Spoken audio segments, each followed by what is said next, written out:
Welcome, you're all welcome. You're welcome to today's class. Last week we started with the benefits of R, what is R, why do we need R, all that. Today we are moving on. Hello, can you mute your phones, mute yourself so that we don't cause a noise, we don't cause distraction. You're all welcome. Yes, so last week we started, we went on last week by looking at R, looking at what R is, what R does, why you need to know R, people that uses R and all that. So this week we are moving on. We are taking it a step further. We are moving. We started last week. Yes, I showed them how to install R, the interface of R. This is our interface. We started that last week, and we did quite a lot last week, And today we are moving on. We are moving on. So we are moving on from where we stopped. We've assumed that you've all installed out on your laptops. Has anybody installed R on his laptop now? Have you installed R on your laptop? Yes. Okay.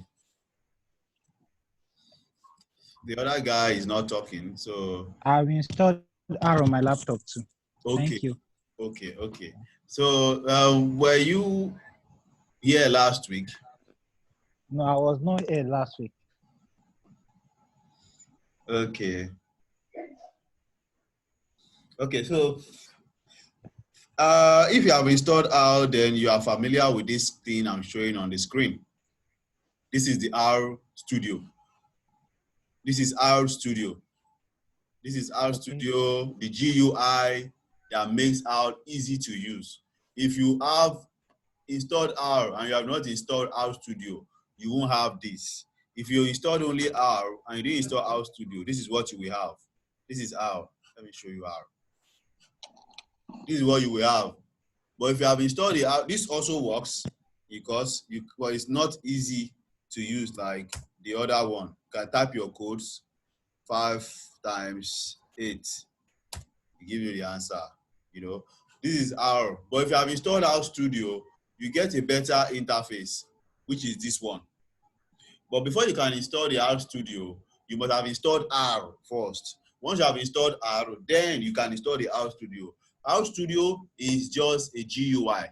It's not R on its own. It needs to connect with R to be able to work. So we all use R Studio to make our work easier. So last week we talked about data types. In programming, you must always store your data.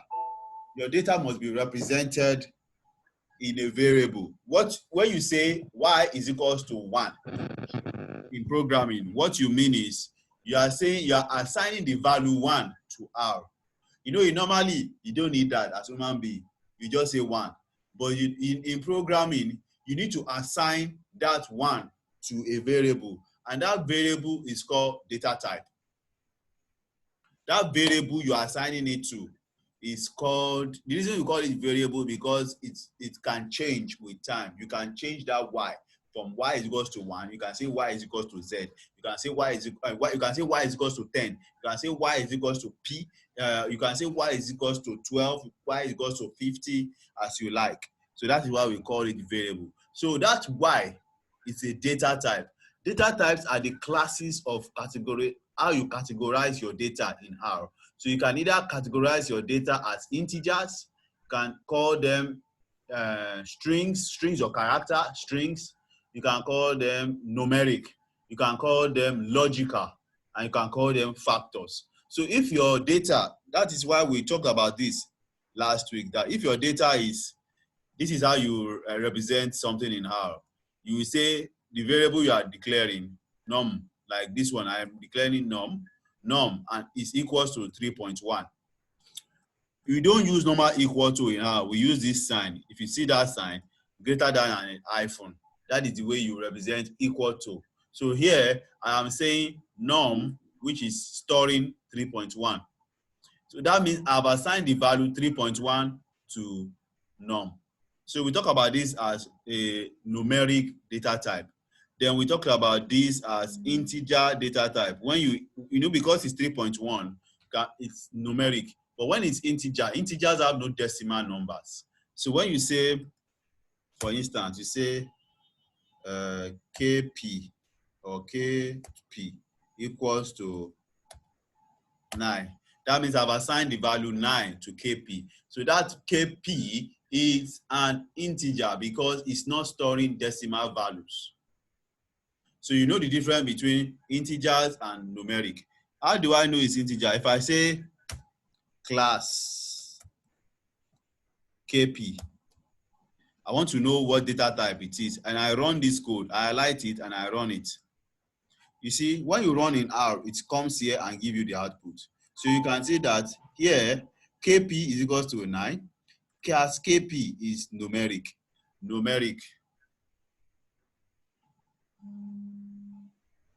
But if I say kp is equals to 9,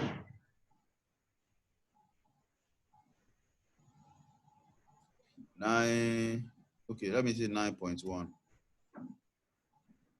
And I run it.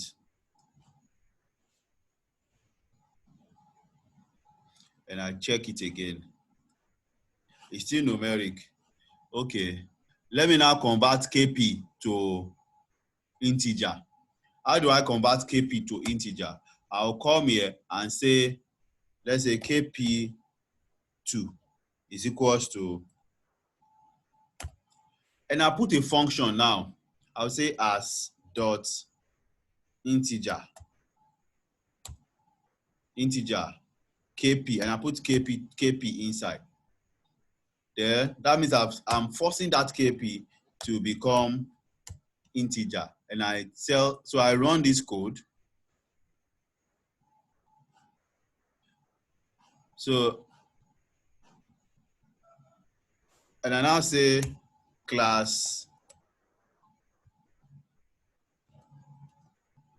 kp2. I want to know the data type it is, and I run this code.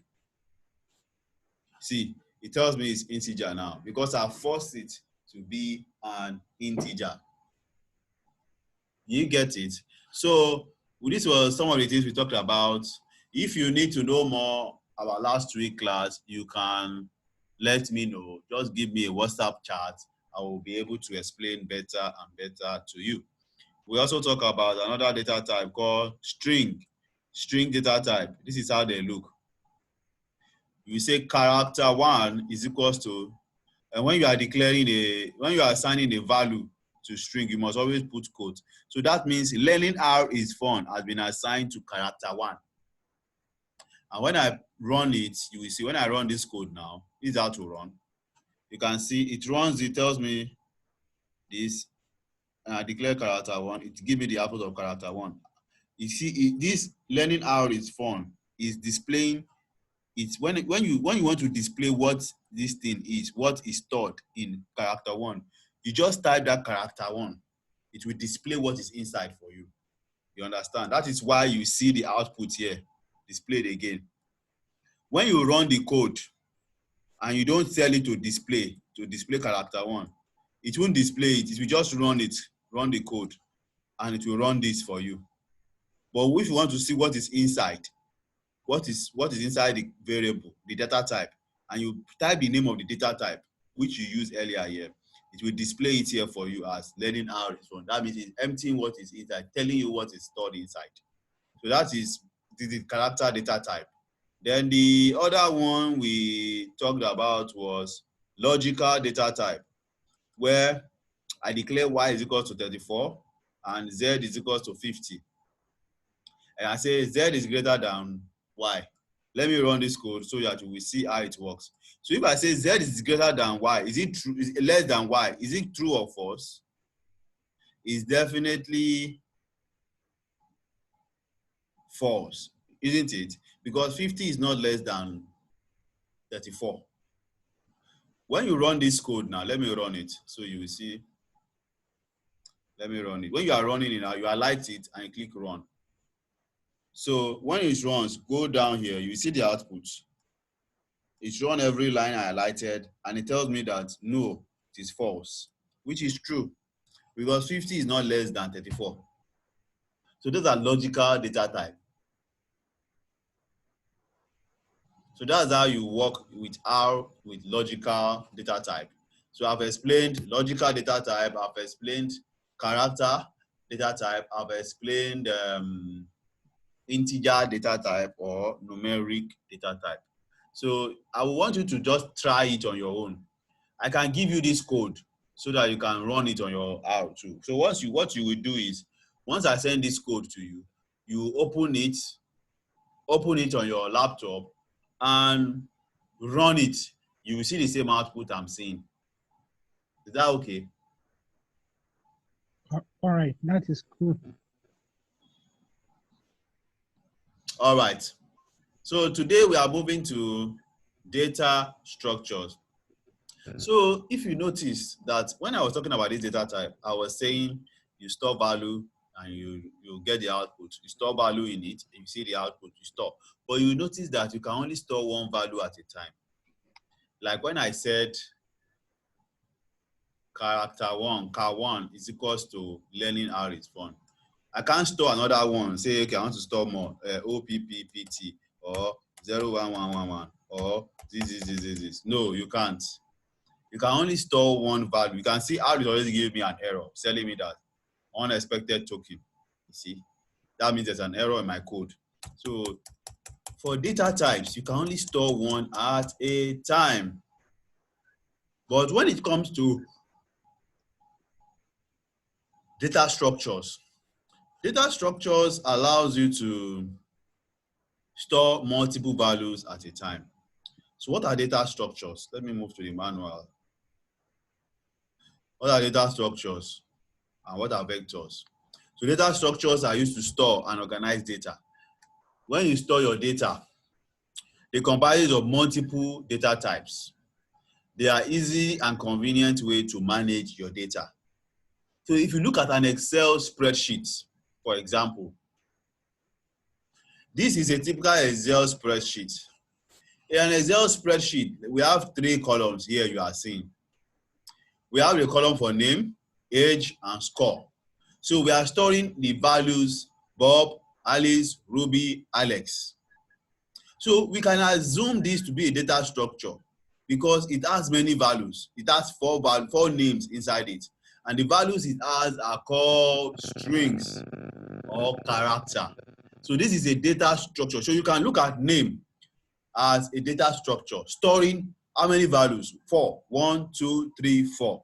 Storing Bob, Alice, Ruby, Alex. So you can look at the other data, look at this age now. We can assume that this age is a data structure, storing numbers or integers like 22, 20, 19, 23. So you can notice that it's storing numbers. So you can just assume that that number, that age, is a data type for storing numbers. And score, the last one, is another data type, but this one is numeric, storing numeric. So when you have a scenario where you have so many data you want to store, you have a scenario, you want to store multiple data, not like the first data type that I was just storing only one value. You need what we call a data structure. You get it? You need Yes, that is understandable. Yeah, you need what we call a data structure. And in R, there are various data structures. Just as we have the various data types, we have various data structure. So we are going to talk about this data structure called vectors in today's class. Vectors. So what is a vector? A vector is one of the data structures in R for storing multiple values.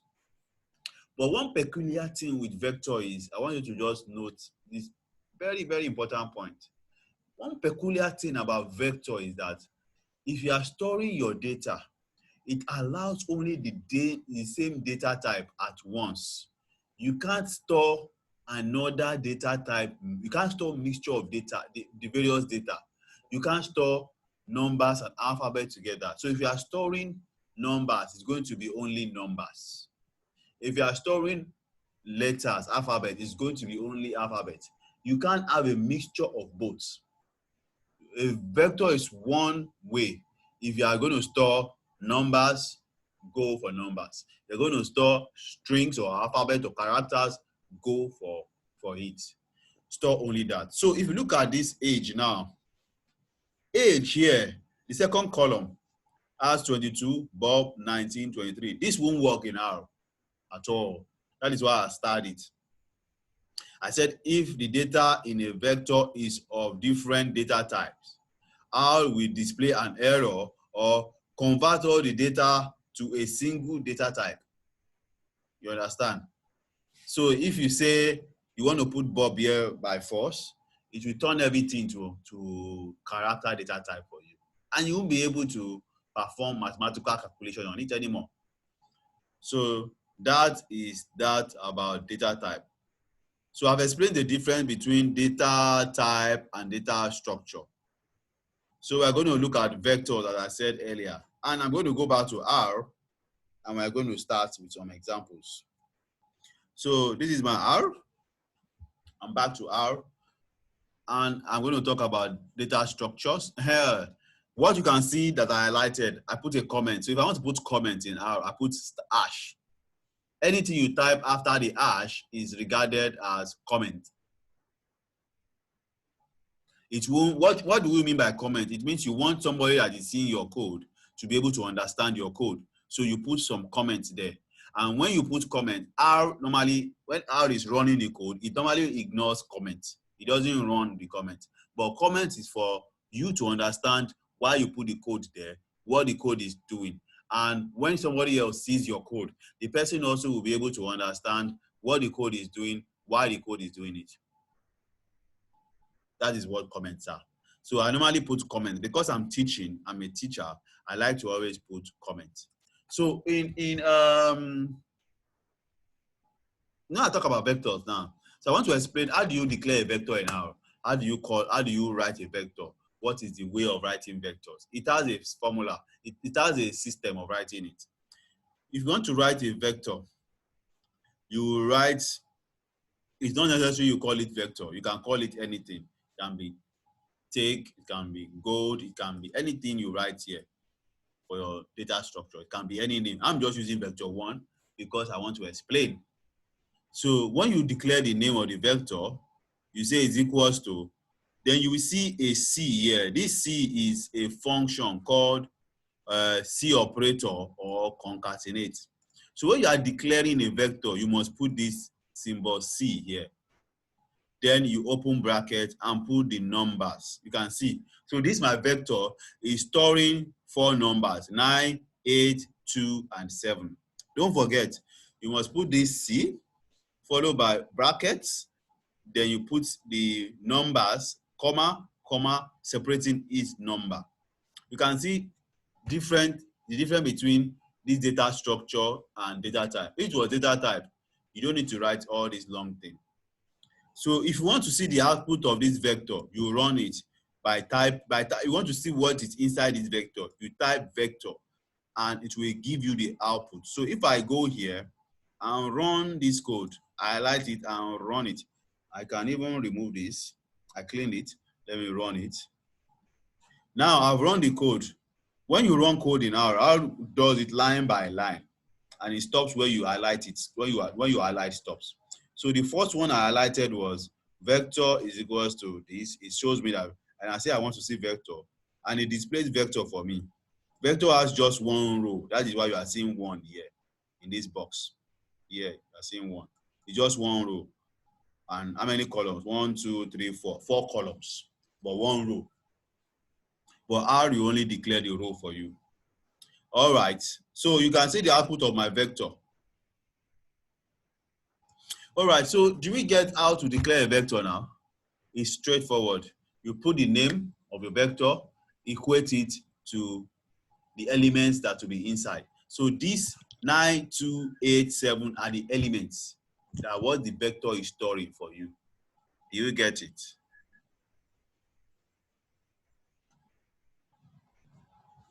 Hello, are we here?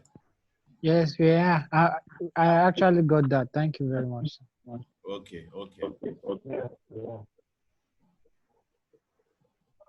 So if you look at line 5 or line 7, I put a comment here that vector take only one data type, but this is what happened.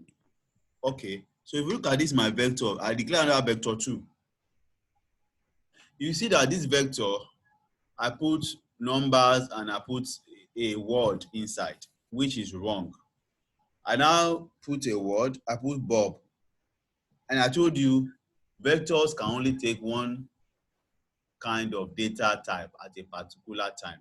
You can't put a mixture. You can't put numbers and words together. So, and I declared, and I run this vector. So let me run this code, this line. See what happened here now. This is fantastic. When I run the code, and I say display the output, you will notice that everything there has been given quotes. You see my output, you can see that everything there has a quote.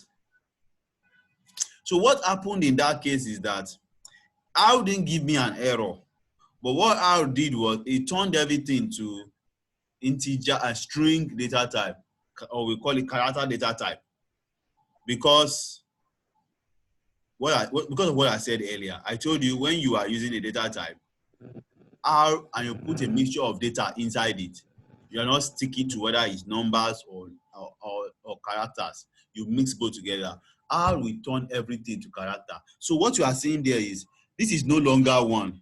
It is now a character. You can't multiply this by anything. It won't work. You tell you can't multiply this by anything. You can't perform mathematical or arithmetic operation on this vector anymore because it is no longer numbers. It has turned everything to strings. That is why it put a quote there for you. All right. So Okay. yeah, so you can't perform mathematical calculation on it anymore. Anytime you see a number in quote, it means it's not a number anymore. It's now string or character. That means the R has turned it to character because you intentionally put Bob here. So that is why. Then you can override what is inside this thing, vector 2. You can see here, I put a comment, override values in a vector. If I come back and call the same vector, vector 2, and assign it different value, it will override whatever is here. So vector 2 is no longer this long one. Vector 2 is now containing 1, 2, 3, 8. You understand? Now I can perform a calculation on vector, arithmetic calculation on vectors. Look, this is another thing here. I'm saying I'm adding 1, 2, 3, 4 plus vector 1. Vector 1 originally is what? Is this 9, 8 to 7. So what will happen here? It will add 9 to 1, 8 to 2, 2 to 3, and 7 to 4. So when I run this code now, let me run this code for you. Let me clear it so you won't say you didn't see it. Let me clear and run. See, it gave me the answer 10, 10, 5, 11. That means he added 1 to 9, that is 10. It added 2 to 8, that is 10. It added 3 to 2, that is 5. And it added 4 to 7, which is 11. You know, I was telling you, you can perform mathematical calculation of vectors. Now, what are some of the mathematical calculations you can perform on vectors? These are some of them. You can do addition, subtraction, division, and multiplication. But listen very carefully. When you are performing mathematical calculation on vectors, you must make sure that the two vectors you are multiplying to each other have the same number of columns. One cannot be 3 columns, another one 2 columns. It will give you error. And I'm going to show you now. So what we're going to do now is to show you the kind of mathematical calculation you can perform on vector. Let me just run this one. Vector 1 plus vector 2, and you run it. Okay, let me run my vector 2. I've not run it. You can see it's showing me error. Error in vector non-numeric argument to binary operator because I didn't run this code. You know, it's still looking at this one because I've not run this one. So let me run this one. I've run it now. And let me now run vector 1 plus vector 2. You see, it works now. So I've stored it in memory, and I've not run this first one. Then let me run vector 1 minus vector 2. So vector 1 minus vector 2 gave me 8, 6, minus 1, minus 1. How did I come about that? This vector 1, 9 minus 1, 8. 8 minus 2. This 2 here. This 8 here. 8, that's vector 1. 8 minus 2. It gives me 6. Then 2 minus 3. Minus 3. It gives minus 1. There's 7 minus 8. It gives minus 1. So that is how it works. You can perform division also when you run this one. You see, it gives you in fraction. You can perform multiplication. Then you can, hey, then this one, look at it. I'm adding a vector that has 4 elements with a vector, another one that has 3 elements. See the error you're going to get. I run it. You see, tell me, longer object length is not a multiple of a shorter object length. So you can see that it gives me an error there. So I'm going to stop here for today. I'm going to send you my code. I want you to practice them also. And if you have issues, just let me know. Practice data types, practice vectors. So we'll come again your way on Friday, same time, 4 p.m. or 7 p.m. I will let you know. Thank you so much. Do you have any questions so far? No questions. When we practice, we'll let you know. Thank you very much for the class. I really appreciate it. But did you So get far, there's no question. Okay. Temi, you are just joining us. Welcome.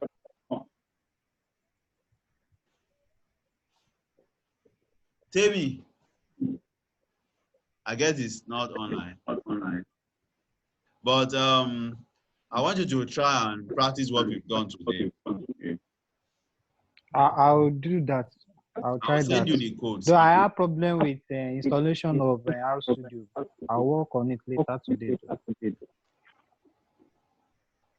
Okay, what error were you getting? I got an error that there was one particular file that is missing in the system that needs to be installed. MSI something, MSI.dll or something like that. Okay. So once we install that, I think it should be, you should be able to install R. Okay, I'm trying to get another place to download that Studio. Maybe it will work better. Okay, just buzz me on WhatsApp. All right, I'll do that. Are you on the WhatsApp group? Yeah, I'm on the group, sir. Okay, just buzz me and let me know. You can send me a DM or let me know any issue. What about BJ? Any issue? No issue for now. Okay, have you installed it? Yeah, installed it. Okay. All right. So thank you so much for your time. We come your way next week. No, not next week, this week again. Have a wonderful evening. Bye for now. Thank you very much for your time. I really appreciate it. Good night, sir. Night. Nice, sir. Bye-bye.